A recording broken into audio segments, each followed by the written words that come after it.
வணக்கம். இன்னைக்கு நாம பார்க்க போறது ஒரு ரொம்ப முக்கியமான விஷயம். தமிழ்நாடு அரசு ஊழியர்கள் ஒரு தீர்மானத்தை நிறைவேற்றியிருக்கிறாங்க. ஆனா இது சும்மா ஒரு தீர்மானம் இல்ல, மாநிலத்தையே உலுக்கக்கூடிய ஒரு பெரிய வேலை நிறுத்தத்துக்கான எச்சரிக்கைனே சொல்லலாம். சரி வாங்க, இது என்னன்னு முழுசா பார்க்கலாம். இந்த தீர்மானத்தோட ஆரம்ப வரியே பாருங்களேன், எவ்ளோ ஒரு காட்டமா இருக்குன்னு.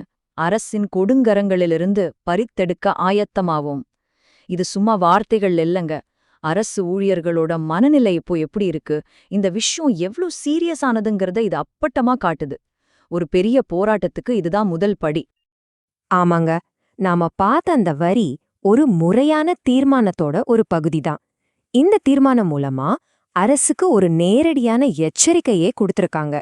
எங்களோட கோரிக்கைகளை நீங்க நிறைவேற்றலனா தமிழ்நாடு முழுக்க வேலைநிறுத்தம் நிச்சயம் அப்படிங்கிறது தான் இவங்களோட மெசேஜ். சரி, அப்போ எல்லாருக்கும் ஒரு கேள்வி வரும். அப்படி என்னதான் அந்த 12 கோரிக்கைகள்?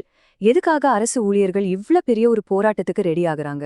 வாங்க, அந்த கோரிக்கைகள் என்னென்னு ஒன்னொன்னா நாம இப்ப பார்க்கலாம். முதலாவதா அவங்களோட ரொம்ப ரொம்ப அடிப்படையான கோரிக்கைகள் என்னன்னு பார்க்கலாம். இது பெரும்பாலும் சம்பளம், பென்ஷன், வேலை பாதுகாப்பு இதையெல்லாம் சுத்தி தான் இருக்கு. இந்த போராட்டத்தோட மையமே இதுதான் கூட சொல்லலாம். அவங்களோட முதல் முக்கியமான கோரிக்கைக்கு போறதுக்கு முன்னாடி இந்த பழைய ஓய்வூதிய திட்டம், அதாவது ஓபிஎஸ்னா என்னன்னு சிம்பிளா புரிஞ்சுக்கலாம். இதுல பாத்தீங்கன்னா, ஒருத்தர் ரிட்டையர் ஆன பிறகு அவரோட கடைசி சம்பளத்தை வச்சு ஒரு கேரண்டியான பென்ஷன் கிடைக்கும். இது அவங்களோட எதிர்காலத்துக்கு ஒரு பெரிய செக்யூரிட்டியா இருந்துச்சு. இப்போ முதல் கோரிக்கைக்கு வருவோம். ஊழியர்கள் என்ன கேக்குறாங்கன்னா, இப்போ இருக்கிற இந்த சிபிஎஸ், அதாவது பங்களிப்பு ஓய்வூதிய திட்டத்தை ரத்து பண்ணும். ஏன்னா அதுல ரிஸ்க் அதிகம், மார்க்கெட்டை நம்பி இருக்கு. அதுக்கு பதிலா அந்த பாதுகாப்பான பழைய ஓய்வூதிய திட்டத்தையே, அதாவது ஓபிஎஸ் திரும்ப கொண்டு வரணும்னு கேக்குறாங்க. இங்க பாத்தீங்கன்னாலே தெரியும், ஓபிஎஸ்ல பென்ஷன் கேரண்டி, ஆனா சிபிஎஸ்ல நம்ம பணம் மார்க்கெட்ல போடுற மாதிரி ரிஸ்க் ஊழியர்களோடது. அடுத்தது இந்த நம்பர் 21. என்னடா இது 21ன்னு யோசிக்கிறீங்களா? இது 21 மாசத்துக்கான சம்பள பாக்கி. 7வது சம்பள கமிஷன் படி அரசு ஊழியர்களுக்கு சேர வேண்டிய நிலுவைத் தொகை இது. இந்த 21 மாச நிலுவைத் தொகையை உடனே கொடுக்கணுங்கிறது அவங்களோட அடுத்த முக்கியமான டிமாண்ட். இது மட்டுமல்ல, இன்னும் சில முக்கியமான கோரிக்கைகளும் இருக்கு.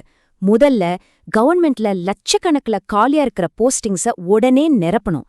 2வது, சத்துணவு, அங்கன்வாடி ஊழியர்கள் மாதிரி கான்ட்ராக்ட்ல வேலை செய்யறவங்களுக்கெல்லாம் முறையான சம்பளம், பென்ஷன் கொடுத்து அவங்க வேலையை பெர்மனன்ட் ஆக்கணும். 3வதா, பஞ்சாயத்து செக்ரட்டரிகளுக்கும் அரசு ஊழியர் ஸ்டேட்டஸ் கொடுக்கணும். இது எல்லாமே அவங்க வாழ்வாதாரத்தை நேரடியா பாதிக்கிற விஷயங்கள். சரி, அடுத்ததா நாம பார்க்க போற கோரிக்கைகள் எல்லாம் அவங்களோட ஒர்க்கிங் கண்டிஷன் சம்பந்தப்பட்டது. அதாவது அவங்க டெய்லி ஃபேஸ் பண்ற பிரச்சனைகள், சில பாலிசிகள், வேலை சம்பந்தப்பட்ட சிக்கல்கள் பத்தினது. இதெல்லாம் அவங்களோட வேலை பழுவையும் ஸ்ட்ரெஸ்ஸையும் குறைக்கிறதுக்கான கோரிக்கைகள். இங்க ஒரு ரொம்ப முக்கியமான பாலிசி சேஞ்ச் பத்தி பேசுறாங்க. முன்னாடியெல்லாம் வேலையில இருக்கும்போது ஒரு கவர்மெண்ட் எம்ப்ளாயி இறந்துட்டா அவங்க குடும்பத்துல ஒருத்தருக்கு கருணை அடிப்படையில வேலை கொடுக்க 25% கோட்டா இருந்துச்சு. ஆனா இப்போ அதை வெறும் 5%ஆ குறைச்சிட்டாங்க. அதை மறுபடியும் பழையபடி 25%ஆ மாத்தணும் அப்படிங்கறது இவங்களோட கோரிக்கை. இந்த கோரிக்கை அவங்களோட ஒர்க் லைஃப் பேலன்ஸ்க்காக. ஆஃபீஸ் டைம் முடிஞ்சதுக்கு அப்புறமும் என் லீவ் நாள்ல கூட மீட்டிங் வச்சு எங்களோட வேலை பழுவை அதிகப்படுத்தாதீங்கன்னு ரொம்ப தெளிவா கேக்குறாங்க. இது அவங்களோட மென்டல் அண்ட் பிசிக்கல் ஹெல்த்துக்கு ரொம்ப முக்கியம் இல்லையா? அடுத்து அவுட் சோர்சிங். இது இப்போ ஒரு பெரிய பிரச்சனையா இருக்கு. அரசு வேலைகளை பிரைவேட் கம்பெனிகளுக்கு அவுட் சோர்ஸ் பண்றத முழுசா நிறுத்தணும்னு கேக்குறாங்க. மெடிக்கல், ரெவென்யூ, லேண்ட் சர்வே மாதிரி ரொம்ப முக்கியமான துறைகள்ல கூட இந்த அவுட் சோர்சிங் முறையை நிறுத்திட்டு பெர்மனன்ட் ஸ்டாஃப் அப்பாயிண்ட் பண்ணுங்க அப்படிங்கிறது இவங்களோட முக்கியமான கோரிக்கை. இங்க பாத்தீங்கன்னா 3 குறிப்பிட்ட திட்டங்கள் பத்தின கோரிக்கைகள் இருக்கு. 1, மெடிக்கல் இன்சூரன்ஸ் ஸ்கீம். இது ஒரு பிரைவேட் கம்பெனி நடத்தாம கவர்மெண்டே நேரடியா நடத்தணும். 2வது, காலை சிற்றுண்டி திட்டம். இத எல்லா ஸ்கூலுக்கும் கொண்டு வரணும். அதுவும் ஏற்கனவே இருக்கிற சத்துணவு மையங்கள் மூலமாவே நடத்தணும். 3வது, ஹைவேஸ் டிபார்ட்மெண்ட்ல ரோடு ஒர்க்கர்ஸ் இருக்காங்க இல்லையா, அவங்களோட சர்ச்சையில இருக்கிற 41 மாச சர்வீஸ் பீரியட அவங்களோட பணிக்காலமா முறைப்படுத்தணும். இது 3மே ரொம்ப ஸ்பெசிஃபிக்கான கோரிக்கைகள். சரி, இப்போ நாம மறுபடியும் இந்த விஷயத்தோட ஆரம்பத்துக்கே வருவோம். இந்த கோரிக்கைகள் எல்லாம் நிறைவேறலனா என்ன நடக்கும்? அவங்க விடுத்திருக்கிற அந்த இறுதி எச்சரிக்கை தான். டைம் நெருங்கிட்டு இருக்கு, இதோட விளைவுகள் ரொம்ப சீரியஸா இருக்கலாம். நாம இப்போ ஒரு முக்கியமான டைம்லைன்ல இருக்கோம். பாருங்க, நவம்பர் 8ஆம் தேதி தீர்மானம் பாஸ் பண்ணிட்டாங்க. இதுக்கு கவர்மெண்ட் பதில் சொல்ல நேரம் ரொம்ப கம்மியா இருக்கு. Deadline January 20. அன்னைக்குள்ள கோரிக்கைகள் நிறைவேறலனா தமிழ்நாடு முழுக்க காலவரையற்ற வேலைநிறுத்தம் தொடங்கும்னு அனௌன்ஸ் பண்ணிட்டாங்க.